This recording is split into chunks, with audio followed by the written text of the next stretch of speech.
জয় শ্রীকৃষ্ণ। বন্ধুরা কেমন আছেন আপনারা? বন্ধুরা, কথায় আছে, যা নেই মহাভারতে তা নেই ভূভারতে।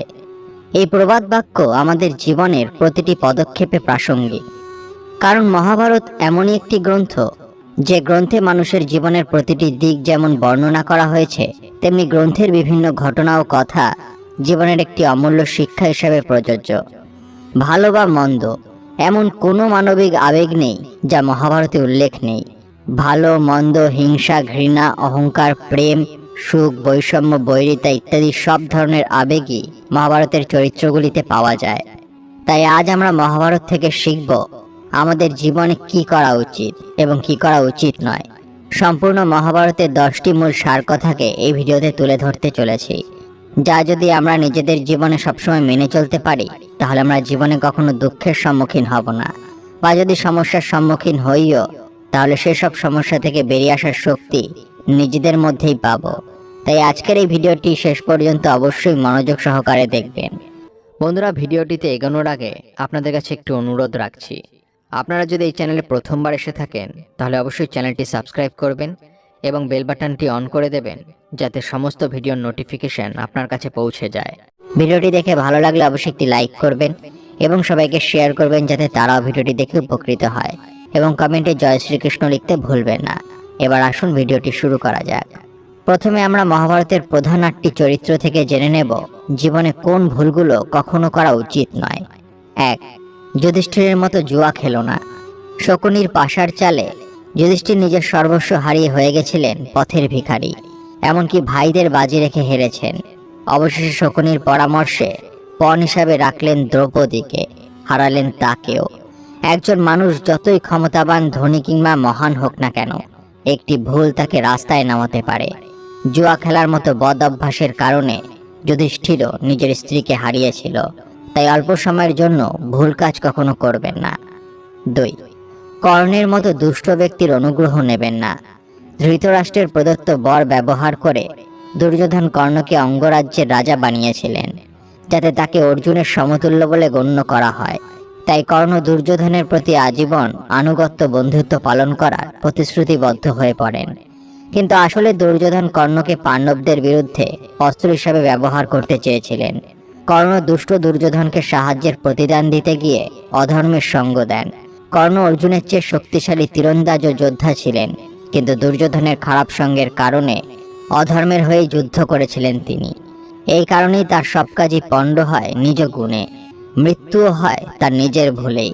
তাই জীবনে কখনো দুষ্ট ব্যক্তির অনুগ্রহ নিতে নেই। 3. ধৃতরাষ্ট্রের মতো অন্ধপুত্র স্নেহ করো না। কুরুক্ষেত্রের যুদ্ধের পর ধৃতরাষ্ট্র নিজেকে দায়ী করেছিলেন যে তিনি অন্ধপুত্র স্নেহের বশে পাণ্ডবদের প্রতি অন্যায় না করলে এমন যুদ্ধই হতো না। কিন্তু সময় পেরিয়ে গেলে কোনো আফসোসেরই কোনো মূল্য থাকে না। তাই সঠিক সময় থাকতে ভাবনা চিন্তা করে প্রতিটি পদক্ষেপ গ্রহণ করা উচিত, কারণ যে কোনো সিদ্ধান্তই ভবিষ্যতের জন্য একটি কর্মফল প্রদান করে। ন্যায় ও সৎ সিদ্ধান্ত সাময়িক কষ্ট দিলেও ভবিষ্যতে সুখকর ফল প্রদান করে, আর অন্যায় আর অসৎ সিদ্ধান্ত সাময়িক সুখ দিলেও ভবিষ্যতে ভয়াবহ পরিণামের মুখে দাঁড় করায়। 4. কুন্তির মতো সত্য লুকিও না। কুরুক্ষেত্রের যুদ্ধের জন্য কিছুটা হলেও মাতা কুন্তিও দায়ী বলে মনে করা হয়। দুর্বাসা মুনির থেকে আশীর্বাদ পেয়ে সূর্যের কৃপায় বিয়ের আগেই সন্তান লাভ করেছিলেন কুন্তি। কুমারী অবস্থায় সেই পুত্রকে লোকলজ্জার ভয়ে জলে ভাসিয়ে দিয়েছিলেন তিনি। জন্ম মুহূর্তে পরিত্যক্ত সেই শিশুকে সন্তান স্নেহে লালন পালন করে মহারাজ ধৃতরাষ্ট্রের সারথি অধিরথ। সেই সন্তান কর্ণ বড় হয়ে মহাবীরে পরিণত হয়। তিনি দুর্যোধনের পক্ষে যোগ দিয়ে কুরুক্ষেত্রের যুদ্ধে নামে। কর্ণের আসল পরিচয় না জেনেই তাকে হত্যা করে অর্জুন। কর্ণের সাহায্য না পেলে দুর্যোধনের পক্ষে পাণ্ডবদের সঙ্গে যুদ্ধে নামা সম্ভব ছিল না বলে মনে করেন যুধিষ্ঠির। কর্ণের আসল পরিচয় তাদের জানিয়ে দিলে মহাভারতের যুদ্ধই আর হতো না বলে মায়ের কাছে অভিযোগ করেন যুধিষ্ঠির। তারপরে নিজের মাকে অভিশাপ দেন তিনি। এই একটি সত্য কথা যদি কুন্তির সময় থাকতে পাণ্ডবদের জানাতেন, তাহলে মহাভারতের মতো যুদ্ধ আটকে যেত। তাই সর্বদা সত্যের পথে থাকুন, সত্য কথা বলুন, কিন্তু সত্যকে কখনো গোপন রাখবেন না। 5. দুর্যোধনের মতো অকারণে জিত করবেন না। দুর্যোধন বাল্যকাল থেকে ঈর্ষান্বিত হয়ে পাণ্ডবদের বিরুদ্ধে চক্রান্ত করতে থাকে। দুর্যোধন কিছুতেই পাণ্ডবদের অধিকার দিতে রাজি হয়নি। আমাদের জীবনে প্রতিশোধমূলক মনোভাব বাড়তে দেওয়া উচিত নয়, কারণ এটি কেবল ধ্বংসের দিকে নিয়ে যায়। পাণ্ডব ও কৌরবদের মধ্যে যুদ্ধের মূল কারণ ছিল প্রতিশোধ। পাণ্ডবদের প্রতি দুর্যোধনের সবসময় প্রতিশোধমূলক মনোভাব ছিল, যা সবকিছু ধ্বংস করে দেয়। 6. ভীষ্মের মতো অনুচিত প্রতিজ্ঞায় নিজেকে বেঁধো না।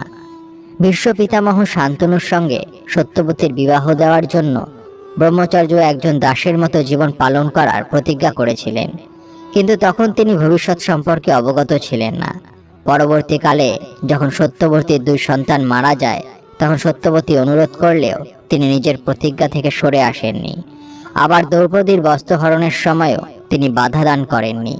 তিনি চাইলেই মহাভারতের এই বিশাল যুদ্ধ থামাতে পারতেন, কিন্তু নিজের প্রতিজ্ঞাকে পূরণ করতে গিয়ে তিনি অনিচ্ছাকৃত সত্ত্বেও কৌরবদের পক্ষে যোগ দিয়েছিলেন। আর তার এই যোগদানই কৌরবদের আত্মবিশ্বাস বাড়িয়ে দিয়েছিল কয়েক গুণ। ভীষ্ম নিজের সমগ্র জীবনব্যাপী নিজের প্রতিজ্ঞাকে রক্ষা করতে গিয়ে অনেক অধর্ম মুখ বুজে সহ্য করেছে, যা মহাভারতের প্রেক্ষাপট রচনা করেছে। তাই আমাদের উচিত যে পরিস্থিতি সাপেক্ষে জীবন চালনা করা। পূর্ববর্তী কোনো প্রতিজ্ঞা যদি ভবিষ্যতে ভাঙার প্রয়োজন হয়, তাহলে তা অবশ্যই ভাঙতে হবে, কারণ কুলক্ষয়কারী যুদ্ধকে আটকাতে সামগ্রিক হিতের জন্য করণীয় সবকিছুই মঙ্গলময়। 7. অশ্বত্থামার মতো অনিয়ন্ত্রিত হয়েও না। শিবের তপস্যা করে তার বরদানে মহাশক্তিশালী অশ্বত্থামাকে পুত্র হিসাবে লাভ করেছিলেন দ্রোণাচার্য। অশ্বত্থামার কপালে একটি রত্ন ছিল, যে কারণে তার মধ্যে দৈবিক শক্তি ছিল। অশ্বত্থামা ছিলেন অজেয়। ক্ষুধা, তৃষ্ণা, ব্যথা ও শ্রান্তি তাকে ছুঁতে পারত না। সর্বোপরি তিনি ছিলেন চিরঞ্জীবী। মহাদেবের বরে তিনি অমরত্ব লাভ করেছিলেন। অস্ত্র ব্যবহারের কলা ও রণকৌশল শেখার জন্য ছোট বয়সেই বাবা দ্রোণাচার্যের গুরুকুলে যোগ দিয়েছিলেন অশ্বত্থামা।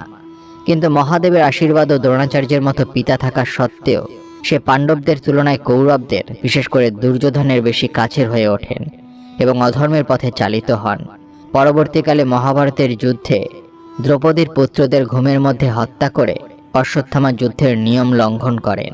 আবার ইচ্ছাকৃতভাবে অভিমন্যুর অন্তঃসত্ত্বা স্ত্রী উত্তরার দিকে ব্রহ্মাস্ত্র ত্যাগ করেন। ফলে গর্ভস্থ শিশুর হত্যা করায় অশ্বত্থামাকে অভিশাপ দেন শ্রীকৃষ্ণ। এই অভিশাপ বহন করে অশ্বত্থামা আজও শান্তি ও মোক্ষ লাভের আশায় এই পৃথিবীতে নরক যন্ত্রণা ভোগ করে চলেছেন। তাই অশ্বত্থামার জীবন কাহিনী থেকে আমরা এই শিক্ষা পাই যে যতই গুণ নিয়ে জন্মগ্রহণ করুন না কেন, সেই গুণের উচিত ব্যবহার না করতে পারলে তার পরিণতিও ঠিক এমনই হবে। ভগবানের আশীর্বাদ থাকা সত্ত্বেও অনিয়ন্ত্রিত জীবনযাপন করলে জীবনে কখনো শুভ ফল লাভ হয় না। আর দুঃশাসনের মতো নারীর অপমান করো না। দুঃশাসনের ভয়াবহ মৃত্যুর কারণ ছিল সে কোনোদিনই নিজের বিদ্যা বুদ্ধিকে কাজে লাগায়নি। বরাবর সে দুর্যোধনের কথা শুনে এসেছে। নিজের বিদ্যা বুদ্ধিকে কাজে না লাগিয়ে অন্যের কথায় বশীভূত হয়ে চিরকাল সে অধর্ম করেছে। দুর্যোধনের কথায় সে দ্রৌপদীর বস্ত্রহরণ করতে এগিয়ে যায়। পরিণামস্বরূপ দ্রৌপদীর অভিশাপে কৌরবরা ধ্বংস হয়। মহাভারতে কৌরব পক্ষের মধ্যে দুঃশাসনের মৃত্যু সবথেকে বেশি ভয়াবহ ছিল। ভীম তার ছাতি চিরে রক্তপান করেছিলেন। তাই মহাভারত আমাদের এই শিক্ষা দেয় যে কুলবধূকে কখনো অসম্মান করতে নেই। তারা বংশের গর্ব। যারা মেয়েদেরকে সম্মান করে না, তাদের কখনো ভালো হয় না। এজন্য সবাইকে মেয়েদেরকে সম্মান করে চলা উচিত, মেয়েদের সম্মান রক্ষা করা উচিত। এবার আমরা জানবো জীবনে আমাদের কি কি করা উচিত। 1. অভিমন্যুর মতো বীর হও। অভিমন্যু তার মাতৃগর্ভে থাকাকালীন চক্রব্যূহ ভাঙতে শিখেছিলেন, কিন্তু কিভাবে তা থেকে বেরিয়ে আসবেন তা তিনি জানতেন না। এরপরেও তিনি চক্রব্যূহের অভ্যন্তরে বড় যোদ্ধাদের দেখে ভয় পাননি। পূর্ণ সাহসিকতার সাথে দীর্ঘকাল এককভাবে তাদের সঙ্গে যুদ্ধ করেছেন। তাই জীবনে যা কিছু করুন না কেন, তা সাহসের সঙ্গে করা উচিত, তার ফলাফল যাই হোক না কেন। 2. ভগবান শ্রীকৃষ্ণের মতো ধর্মের সঙ্গ দাও। মহাভারতে ভগবান শ্রীকৃষ্ণ ছিলেন একজন আদর্শ ধর্ম সাম্রাজ্য সংগঠক। মহাভারতে ভগবান শ্রীকৃষ্ণের মুখনিসৃত গীতা জ্ঞান সমগ্র সংসারের কাছে এক অতুলনীয় সম্পদ।